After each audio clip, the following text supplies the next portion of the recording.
Okay, hello students. Welcome to human reproduction. Welcome to the lesson human reproduction. So I hope you have revised whatever has been done, and do not forget the things what you have to learn. First it is male reproductive system, spermatogenesis, the hormonal control of reproductive system, that is spermatogenesis, and then second female reproductive system, then it is oogenesis, hormonal control and menstrual cycle I will be taking today. Okay, diagrams very important. At the end I will revise or make you draw listing all the diagrams which you are supposed to learn. But as I have given you homework, you have to do all those diagrams in your study material. When you come back, I should see all the diagrams being drawn. Don't forget that, because not only from board point of view but also from NEET, they will give the diagrams and they will ask you to label, either label or give the part and ask the function of that part, or give the diagram with wrong labeling and they will ask you what is that wrong. Find out what is wrong in that diagram. Like that, various different questions based on male and female reproductive systems is also asked. So please do it. Let's do a small revision. Otherwise, there will not be any continuity in what we are learning. Two major functions of ovaries. Not to forget, ovaries are gonads, correct? So, whether it is male gonad, which is testis, or ovaries, which are female gonads, functions are same. What are the functions? Functions are, one is produce female gamete. Here it is ovaries, so I am writing female gamete. And the second one, produce sex hormones. Produce the sex hormone. What is the chemical nature of the sex hormone? They are steroids. Then, significance of epididymis. What is the significance of epididymis? When I taught you about epididymis, I told you it is a duct, part of the duct system. It is a duct, it is long coiled duct which is folded like this. To which side? Posterior side of the testis. And that duct has three major functions. What did I tell? One is storage. Another is, what is that? Maturation. Storage, maturation. And then one more, what did I tell? What is the function I gave you? Storage, maturation and nutrition, or to the sperms. Or you can write maturation, even motility you can give. Motility comes under maturation. Next, location and function of Sertoli cells and Leydig cells. S, Sertoli for S. So what is S? Inside the seminiferous tubules. Inside the seminiferous tubule. And their function is nutrition to the sperms. What is the function of location? They are outside the seminiferous tubule. Don't write outside the testis. Instead write outside the seminiferous tubule, and function is to produce testosterone. Testosterone under the influence of L for L. Under the influence of LH. Next, here under the influence of FSH. Sertoli has S, so FSH. Leydig has L, so it is LH. Define spermiogenesis and spermiation. It's not spermatogenesis. It is spermiogenesis. The cell called haploid cell called spermatid undergoes a morphological transformation, and that process of conversion of a cell, that is a spermatid, into a sperm or spermatozoa is called as spermiogenesis, or transformation of an unspecialized spermatid into a sperm is called as spermiogenesis. Sperm or spermatozoa, both are same. Okay. And next, what is spermiation? Spermiation is, how to write? The mature spermatozoa or the sperm, they are released from the lumen of seminiferous tubule. From the seminiferous tubule, they are sent out for transport out of the testis. Out of the testis, that is called spermiation. Out of testis or out of seminiferous tubule, that's called spermiation. Out of the body is called ejaculation. No confusion. Out of the body, ejaculation. Out of the testis, spermiation. If I want to confuse you, I can always ask, immediately after spermiation, or I can ask like this, spermiation will occur, but ejaculation need not occur. Is it right? Correct line it is. Reason, spermiation is released out of the testis. Then they are out of the testis, out of the seminiferous tubule, they will go into the rete testis, and from the vas efferentia. What is the term which I told you to recall? What is the duct system? Steve. S-T-E-E-V-E. Remember, seminiferous tubule, rete testis, vas efferentia, epididymis, vas deferens, and then ejaculatory duct. And so, now when these sperms, when they go into epididymis, if they don't get the proper nutrition, proper motility and all that, they do not acquire, and then they will not be released out. They will be absorbed there only in epididymis. They will not be able to move. No ejaculation sometime. So spermiation is different from ejaculation. Next, and if you want further clarification to the question which I have asked, that is spermiation can occur, but ejaculation need not occur of the ejaculation of the semen. In 10th standard students, you learned something called as vasectomy. What is vasectomy? Vasectomy is, this is testis, here is epididymis, and from this part the vas deferens goes, and here it becomes the ejaculatory duct. Correct? This region somewhere, if it is cut and tied, the vas deferens is cut and tied, so that, see, spermiation occurs. Spermiation occurs. Sperms come out, they go into epididymis, and then they reach here. But they can't go out of the male genital organ, that is, there is no ejaculation of the sperms. That doesn't occur. Instead, the sperms, when they reach here, there is no continuity of the vas deferens, because there is vasectomy in this man.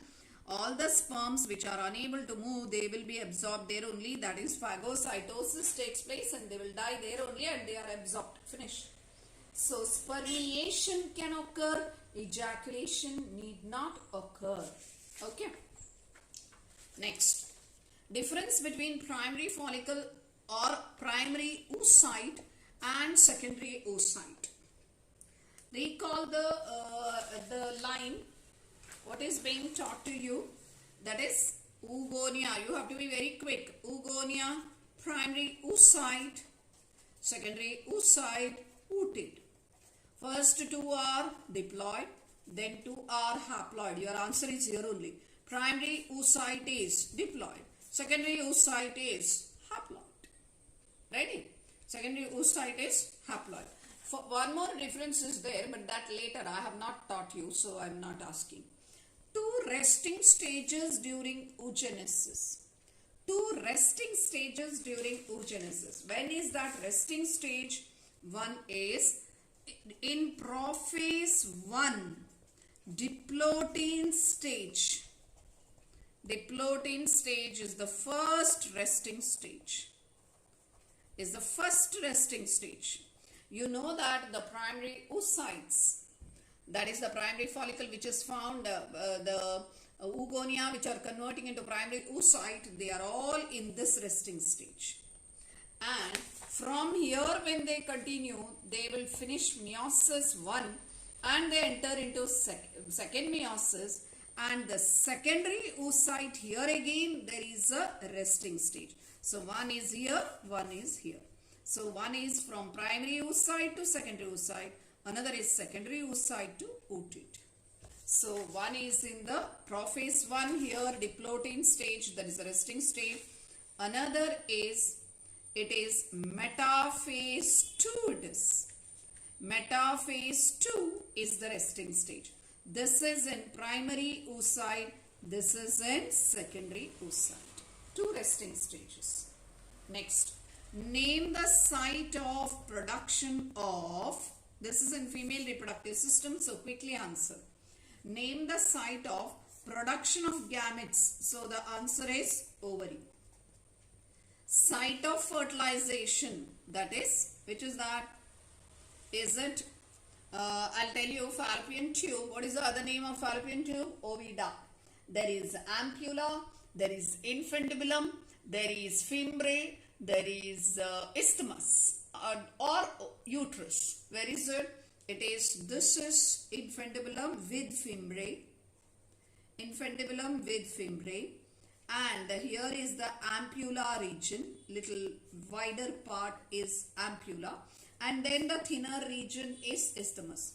Answer is, site of fertilization is ampulla. Ampulla.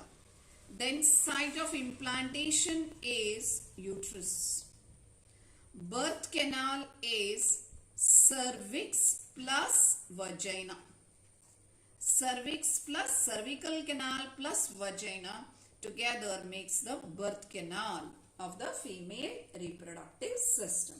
Okay. And now, today we are continuing with the lesson. Which one it is? First I will start with structure and or section of the ovary. Where is the diagram? Okay. I have drawn a diagram. Fine. It is here. Section of ovary. 1 minute children, even textbook diagram I will show you. Fine. Section of the ovary.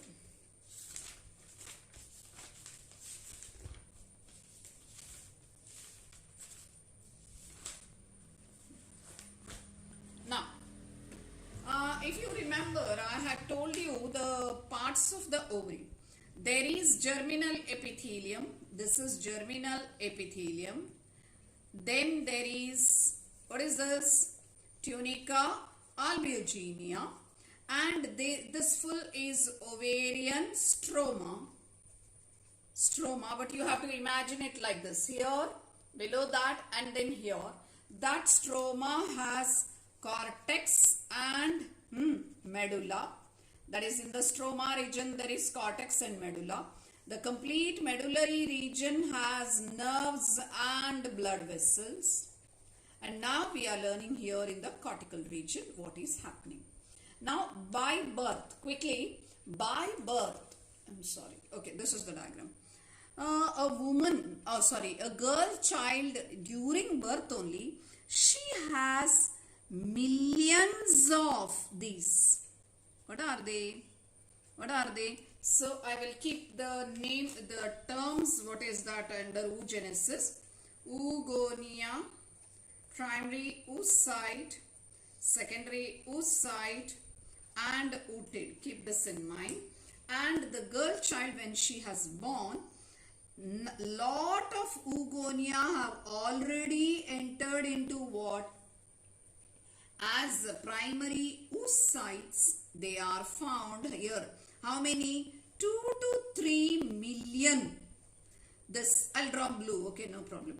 So, lot of these blue primary oocytes which are already in the rested or arrested stage of diplotin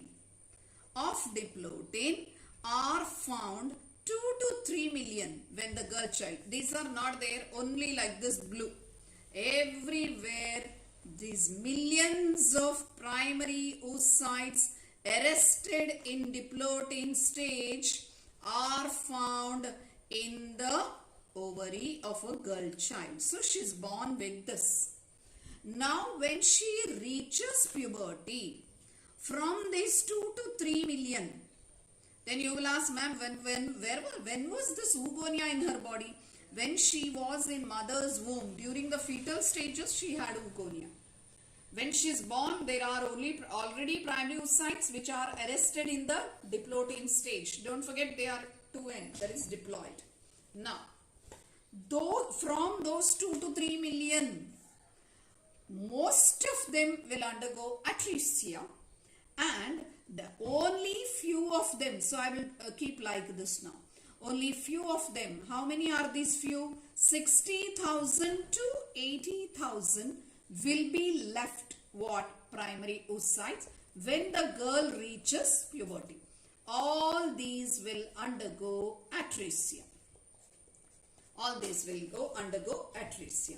Now when the girl reaches puberty, out of this 60 to 80,000, under the influence of hormones, that is mainly FSH hormone, follicle stimulating hormone, each of this blue color one, each of this blue, what is this? Primary oocyte, that which is arrested, at least they say in some books they say 2,000, in some books they say 1,000. Out of that 60 to 80,000, around 1,000 of them get stimulated by which hormone? By FSH. They get stimulated by FSH released from pituitary gland during puberty. FSH from the pituitary gland during puberty. Almost 1,000 of them will get stimulated and they will start growing. What is this growth? First is that, don't think that they will immediately become secondary oocyte. No. Instead, see this pink color. See, this is that primary oocyte which is 2N. Now, they will have lot of cells proliferated around them, and now they are called follicular. These cells are called follicular cells, due to which now it is called follicle. Follicle is lot of cells that are proliferated from surrounding and that starts going around it. Now this is called primary follicle. Now many of them will continue to grow, and as you see here, more number of follicular cells, and now it is called secondary follicle. It's called secondary follicle. Now, 1,000 will start like this, but all are not able to grow with more follicular cells. Around 500 to 600 will die. Only 400 left. And these secondary follicles will further continue, and what they do is, see, they will grow big now, see, with more follicular cells around them, but meanwhile they will have a cavity within. Earlier it was like this is the oocyte it was. Now they will have a cavity, and that cavity is called fluid filled cavity, which is called antrum. A small cavity is being seen. Now this is tertiary follicle.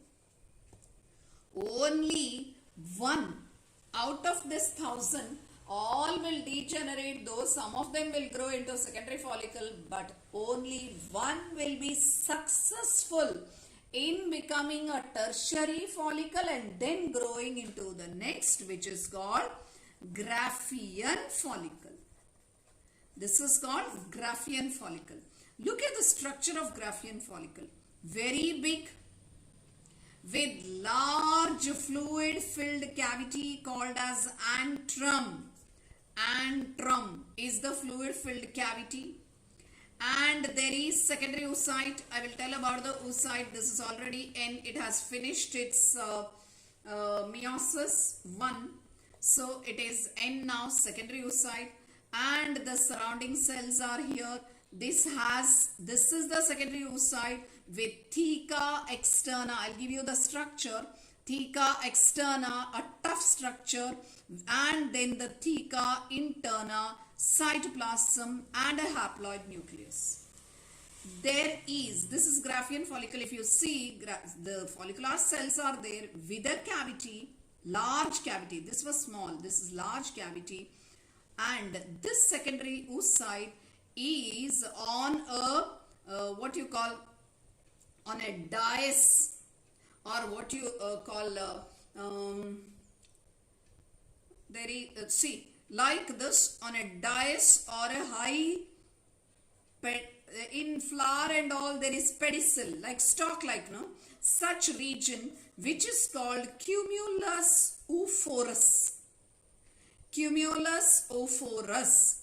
The secondary oocyte is found on cumulus oophorus, where there is a dais like structure here, or podium like that, and it is found, and the surrounding all cells are there. This is Graafian follicle, which is the most matured.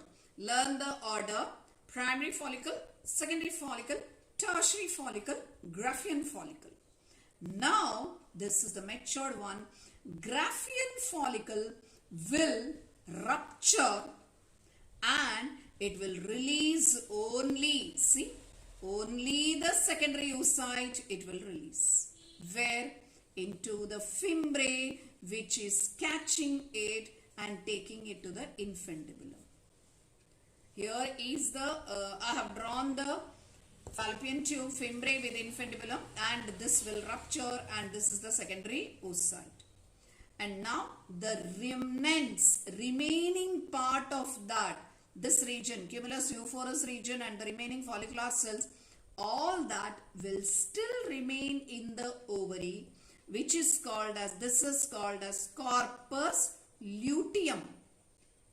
By the way, what is corpus? Dead body. Remember, no? Corpus, dead body. So it is remaining part of the Graafian follicle, corpus. It's called luteum because it is yellow in color. Yellow in color, so it's corpus luteum it is called. And this will remain, the corpus luteum, and in 11th standard you have learnt that here, under the influence of FSH, this all works. And now a lech from the pituitary gland acts on corpus luteum, and corpus luteum starts producing progesterone. About the hormones I'll tell later, don't confuse. Only now stages you are learning. So corpus luteum. Now if the fertilization takes place in the fallopian tube, corpus luteum will continue. If the fertilization does not take place, corpus luteum will degenerate. Look at this. It became very small. It will degenerate, it will shrink. It becomes white color, so it's called corpus albicans. Corpus albicans. Albinism is, what is albinism? Albinism is that white skin. Remember, where the melanin pigmentation is not there.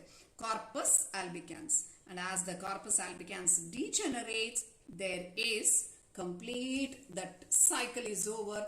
Next 1,000 will start growing. And they become primary follicle. Some of them will be successful in becoming secondary follicle.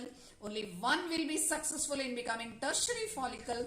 Graafian follicle, rupture and release the secondary oocyte, and then the remaining part is called corpus luteum, and thus if the fertilization does not take place, this will die, and here it will become corpus albicans end. So learn the order. What is the order? Primary follicle, learn the order. Then secondary follicle, continue. Tertiary follicle, continue. Graphian follicle. Then from Graphian follicle there is, what is there? From Graphian follicle there is ovulation. What is ovulation? Release of the secondary oocyte. Don't call it as rooted, it is secondary oocyte. Release of the secondary oocyte from the Graphian follicle is called as ovulation.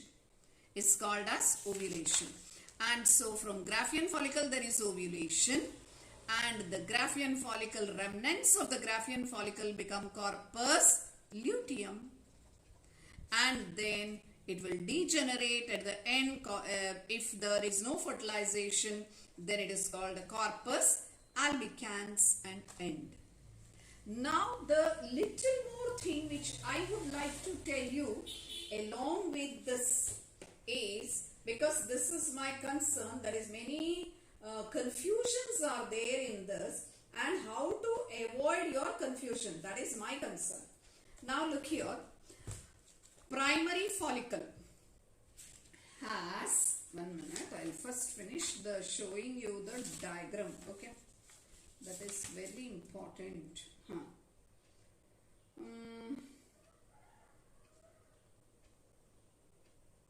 Okay.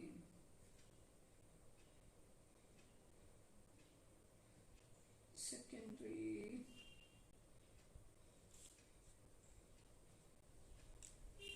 Okay. Now, after writing this diagram, sorry. Look at this diagram, children. This diagram, diagrammatic sectional view of the ovary. Go on telling, what are these small dots or dotted ones? They are, what are they? They are oocytes, primary oocytes.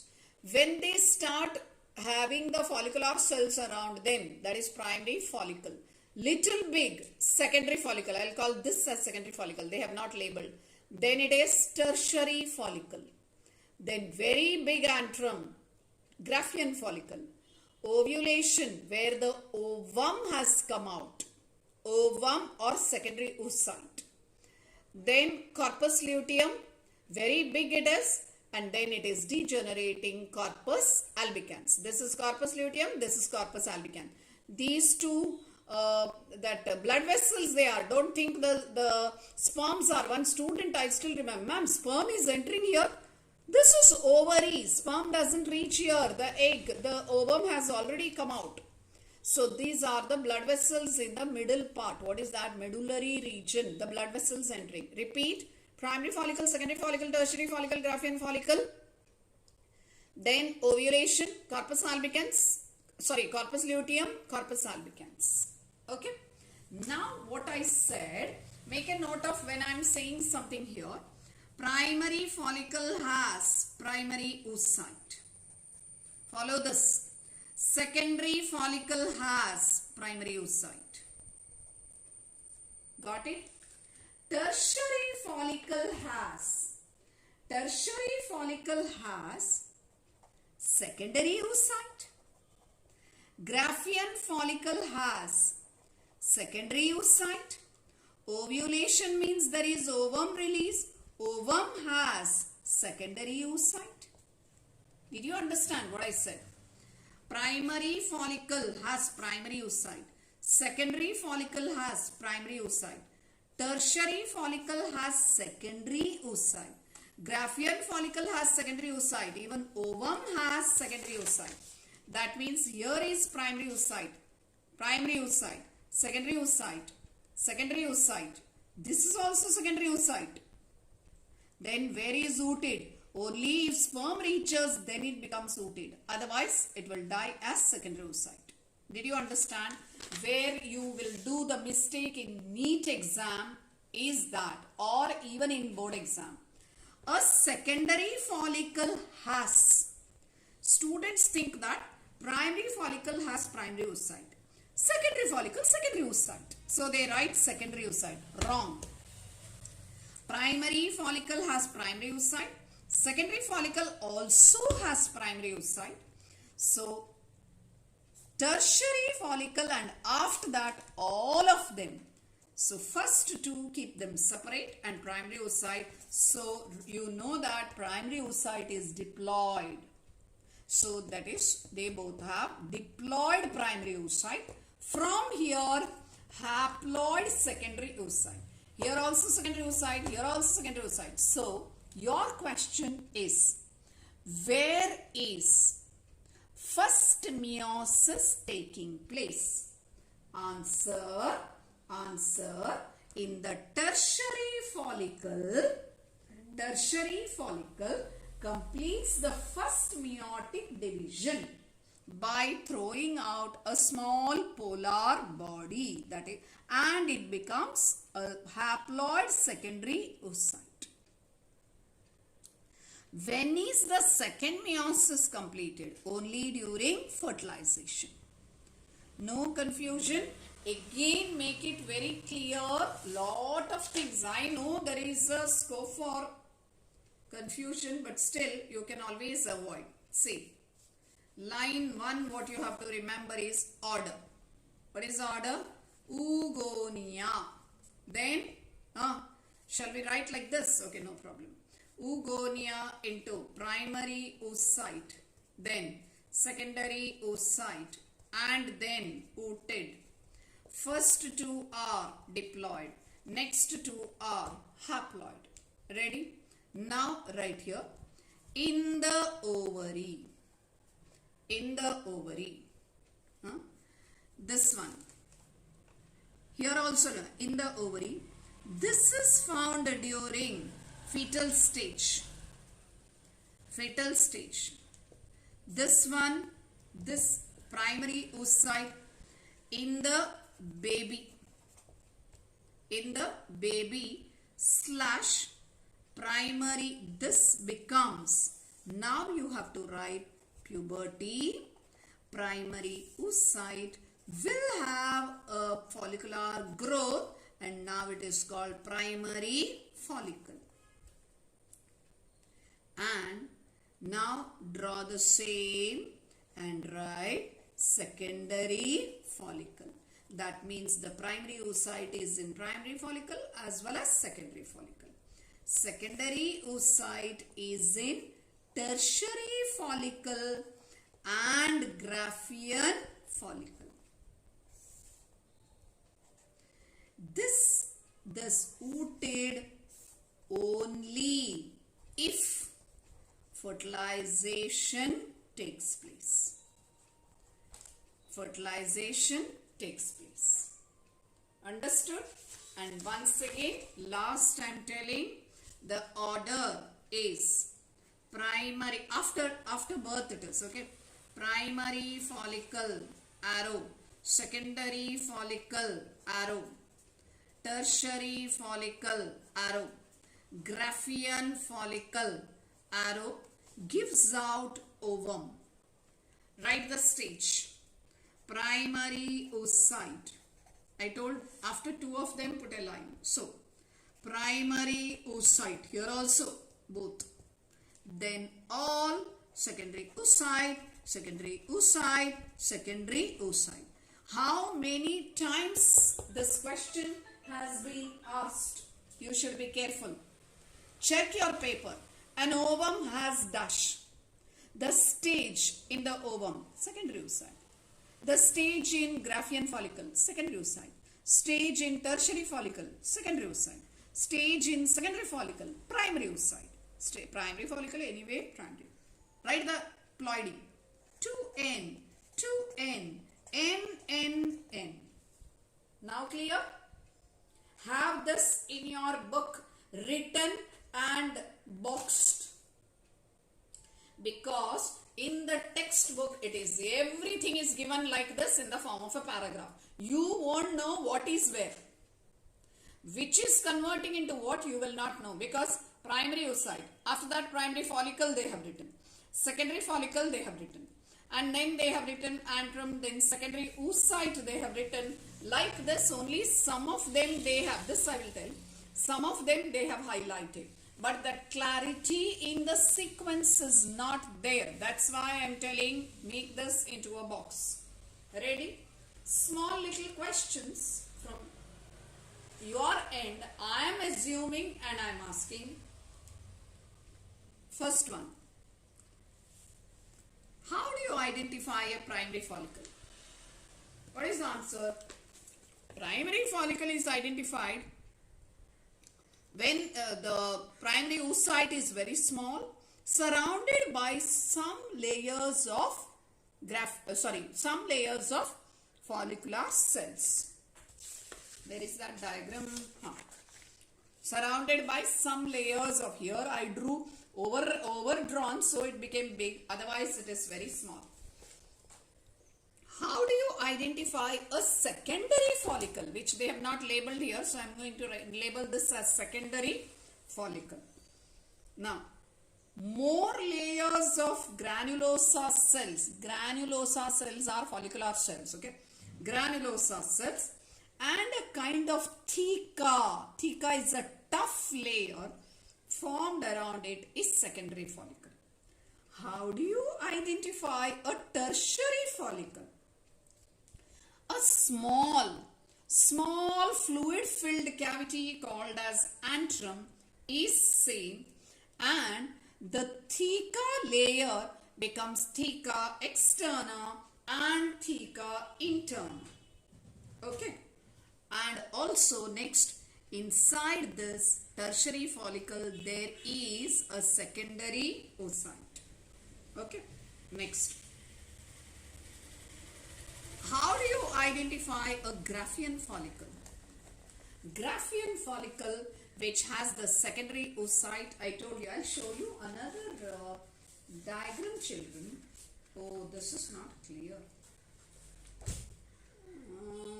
Okay. Can you see this over this diagram? See. Granulosa cells, see this is. Then there are so many layers they have written, and this is the dais-like thing. This is the one, which is that cumulus oophorus. See here, cumulus oophorus, big antrum cavity, Graafian follicle it is, structure of Graafian follicle. And so large cavity antrum, theca externa and theca interna are very clear. There is a secondary oocyte. There is a secondary oocyte in it. That large one, and don't forget, in your practical exam teacher will show you a slide. I hope here they show a slide of Graafian follicle. Under the microscope you can see. How do you identify a large cavity and the disc like what you call a dais-like structure in which the secondary oocyte is placed, and granulosa cells. Even surrounding this there are granulosa cells like this. How do you identify a corpus luteum? It is a yellowish color structure. Yellowish color structure. Ready? Now with this part, everything I have completed. So, the section and structure of the ovary. Okay. Now I will move on to the one that is, I'll just finish this. The one that is released is called as, what do you call it? Ovum. Ovum. So, structure of ovum. I'm going to teach you now structure of ovum. Point number 1. Tell me, ovum has what? I told you, ovum has, what is the line? Ovum has, all of them same, secondary oocyte. Tell me whether it is haploid or diploid. Quickly. Primary oogonia, primary oocyte, secondary oocyte, oocyte. First two are diploid, second two are haploid. So this is haploid. Ovum has secondary oocyte which is haploid. Second one, lot of cytoplasm. Lot of cytoplasm is there in that. And then now I will draw the structure. It has plasma membrane called oolemma. Everything oo for it. See. This is the plasma membrane and the nucleus is here, haploid nucleus. This is the plasma membrane which is called oolemma. And then surrounding the oolemma is a layer of glycoprotein. Remember, it is not cellular. Non-cellular layer which is surrounding this oolemma with a small gap in between. There is a gap. In the textbook they have given a small gap, yes. And this glycoproteinaceous layer which is not cellular, non-cellular it is, that is called as zona pellucida. So, zona pellucida, what are the points about it? Glycoproteinaceous, non-cellular, no cell. Now surrounding that again, surrounding full letters, I don't have time, that's why I did not draw. There are those granulosa cells. Which cells? The follicular cells are surrounding this, and they make, see, two, three layers, not one layer. Around 1, 2, 3 layers of cells are surrounding it, and they are tightly packed near the zona pellucida, making like this finger-like projections towards the inner side. So from far away when you see, it is like the rays are radiating. See, that is why the cellular layer is called corona radiata. So name the layers. Outermost, corona radiata. Then the blue color, zona pellucida. Then the pink color is oolemma or the plasma membrane. This is how the ovum, which is what is the stage? Secondary oocyte with a haploid nucleus. This is the whole thing that is released into the fallopian tube. See? I have drawn here outermost corona radiata. Then it is glycoproteinaceous layer, which is called, what is it called? Zona pellucida. Then it is the pink color oolemma plasma membrane. Now you will ask, ma'am, what is that in between that gap? That is, though it is not given in the textbook, you should learn it, children. And that small gap is called pre-vitelline space. Learn it, because that has some major function at the end. Okay. Then it is pre-vitelline space. Then it is, this is where is pre-vitelline space? It is present between zona pellucida and plasma membrane, which will later, when this undergoes, this is secondary oocyte, no, it will undergo meiosis 2, because this is arrested in the metaphase 2. It will complete, if the sperm is reaching here, it will complete its division and the polar bodies are thrown in this region, pre-vitelline space. Okay. Then it is, okay, this is about the ovum. Now, few more points about the ovum which I want you to learn. Human ovum, other name what we call it as egg. Egg. What are the points we learned? 1. It is, the stage is secondary oocyte. It is haploid. The nucleus is haploid. It has to complete second meiosis. So arrested in what stage? Metaphase. That is, the nucleus is arrested. Nucleus arrested in metaphase 2, waiting for the sperm to enter. The other points are having 3 membranes. Which are they? which are the three membranes? Ulemma, then zona pellucida, then corona radiata. Corona radiata. By the way, I forgot to tell you, and when you see this, now you should know how much the sperm has to break its head to reach the egg. In other words, break its head means when the sperm, it can't directly go. It is covered. It has to break down this corona radiata. Then when it goes, there is a blue color thick glycoproteinaceous layer. Goodness, break that. And then reach the space and then fuse with the plasma membrane and then enter inside.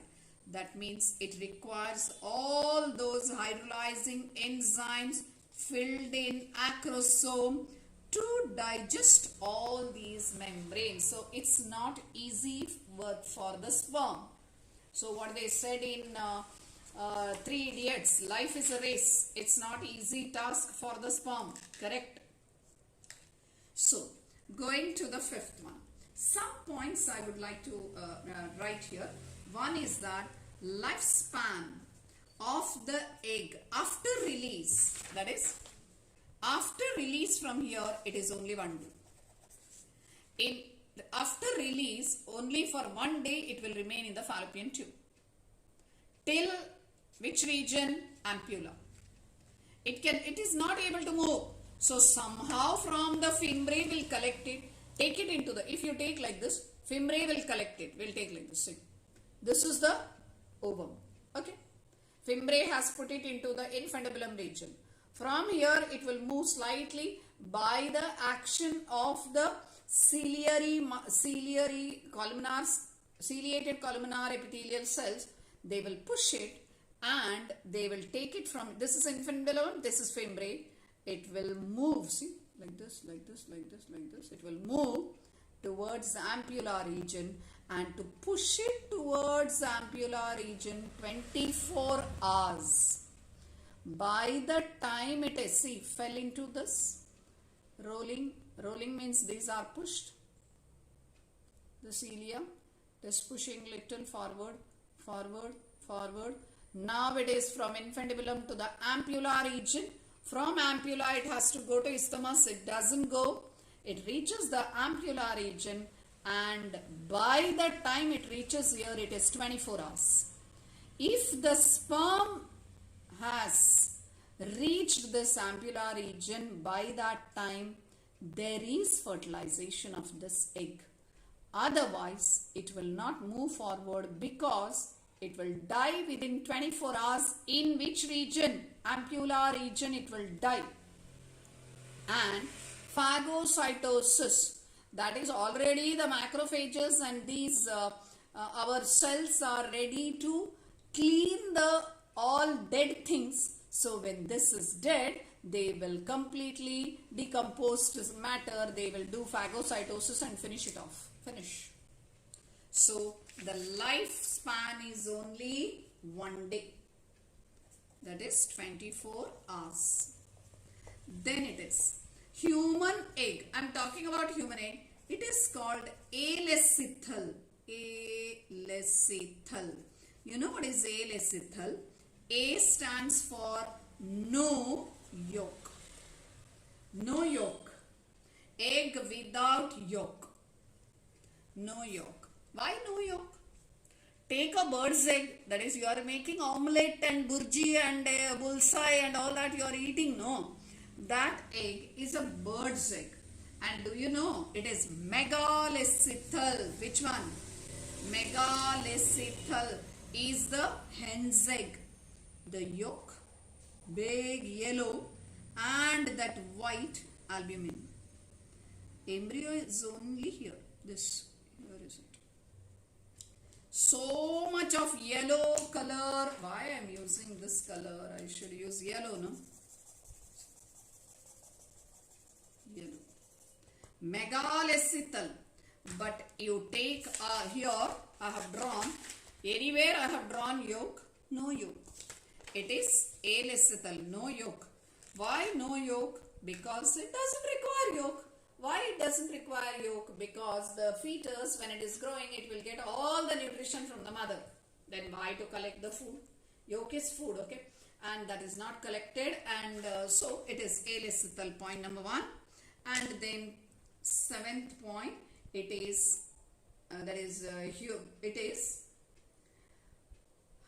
non-cleoidic. Cleoidic. C-L-E-I-D-O-I-C.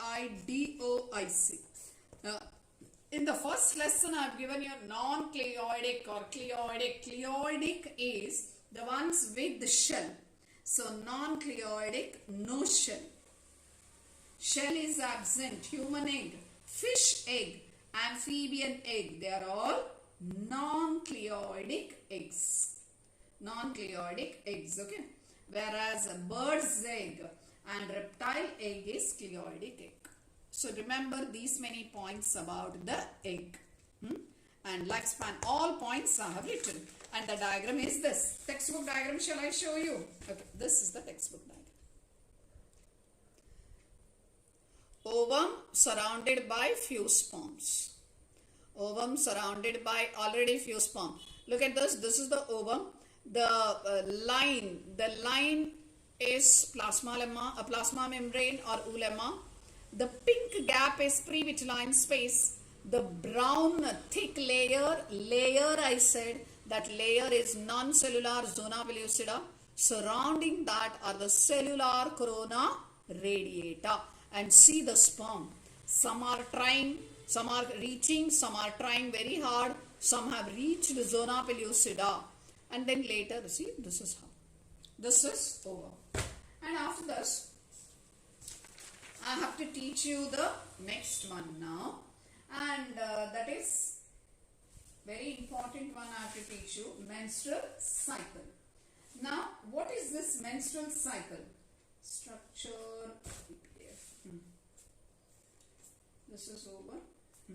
Before teaching this menstrual cycle, a few points let me cover so that make it one side you write, okay? Because this is not coming under board classes. It is only for NEET. But you learn and keep children. There is no harm in that. Later, in case if you don't get to learn, then there will be a problem. That's why. First is that Mullerian duct. Once they asked in NEET, Mullerian duct. Just write Mullerian duct. It's neat, so don't have to describe so much, but just a few, 1 or 2 lines only. That is, it is primordial. You know what is primordial? Primordial germ cells. That is previously formed already. See, in other words, in a baby girl that is during fetal stage, a duct called Mullerian duct grows into female reproductive tract. That is all the parts from fallopian tube to uterus to cervix. All these parts, cervix and even part of the vagina, all these are grown from Mullerian duct. So it is a primordial or rudimentary organ, which grows into female reproductive tract in the fetal stage. NEET, they had asked one. Now second, only for NEET, okay? Don't have to learn for board. Now going to the second one. Have you heard of MP? This was also asked, okay? Before telling MPF. Resting stages, I was telling children. What is this resting stage? Resting stage is that primary oocyte enters into a resting stage in prophase 1. And then the secondary oocyte enters into a resting stage during metaphase 2. What is this is prophase 1 and this is metaphase 2. What is this resting stage? In the lesson, cell cycle. When it was, for all of you, NEET classes are over. I wish you have learnt during NEET classes what is meant by resting stage and how it gets arrested in certain stage. See, my question, I'll make it simple. When I draw the cell cycle, I know that the cell has to first enter into G, then S, then G2, then it is M phase, prophase, metaphase, anaphase, telophase. Enter into prophase. After prophase, directly jump to metaphase, then go to anaphase, then go to telophase and finish it off by cytokinesis. Question is, how this is getting into prophase and it will stop? It will stop. Or this one enters into metaphase 2 and it stops. Why it is not able to go into anaphase immediately? This particular question was asked in a different way, so make it only for NEET, okay? MPF and APF, two abbreviations you have to learn. APF and MPF. I'll tell you what it is, okay? MPF is you have learned CDKs. CDKs are cyclin dependent kinases. They are proteins. This maturation promoting factor MPF from metaphase to go into anaphase, MPF has to be less, APF has to be more. Anaphase promoting factor or anaphase promoting complex has to be more. Then only from MPF it will go to APF. Now, the cyclin dependent kinases, that is the proteins, what they do is here, they will keep the MPF very high. Due to which the cell will remain in metaphase only. When will the cell go? When APF increases and MPF reduces, then it will enter into anaphase. Now actually what happens is, when that ovum is in the ampulla, and let me take this, okay. This is the egg, ovum, and now the sperm is reaching here. When the sperm comes close, see, when the sperm comes close for fertilization, then calcium ions will increase and that leads to reduction in MPF and increase in the APF, due to which suddenly the ovum will enter into anaphase, then telophase, and then it will complete the second meiosis and it becomes an ootid now. So don't have to learn so much, it's only a NEET question. Understand what is the word, where are we using MPF and APF. The arrest in metaphase 2 is because of MPF, which remains more. For removing the arrested stage and then going into the next stage, APF has to be more, which is brought by calcium ion increase, which is initiated by fertilizing sperm. Okay, in NEET again you will get this. Last one, last. The disorders of the female reproductive system. How I have done the male reproductive system disorders, same way you have to know a little about female reproductive system disorder. Cervical cancer. In the cervix, it's a slow growing cancer, so many will not know. Many females have this. Self-examination, see, cervical cancer and breast cancer are very common in females. Cervical cancer inside the cervix, that is here, there will be a growth. Tumor will grow in the cervical region. That is why doctors do something called as a pap smear test. To find out whether there is any cancerous tissue that is growing in this. So it can be like prostate cancer, I told you. Here in females it can be cervical cancer. Then ovarian cyst. Ovarian cyst. Some of you might have heard it. PCOD it is called. Polycystic ovarian disease it is. Polycystic. This ovary is there, no? Lot of cyst-like structures, fluid-filled structures are found in the ovary, due to which difficulty in normal menstrual cycle and all those will be there. Then it is PID. What is this PID? Pelvic inflammatory diseases. Pelvic inflammatory diseases in women. Okay, PIDs, pelvic inflammatory diseases. The women who have pelvic inflammatory disease, she will not conceive easily. Then there is ectopic pregnancy, I will tell later. Then disorders of menstruation also, I will tell later. These are some of the disorders of female reproductive system. Fine. Now, next we will take menstrual cycle. We will start menstrual cycle.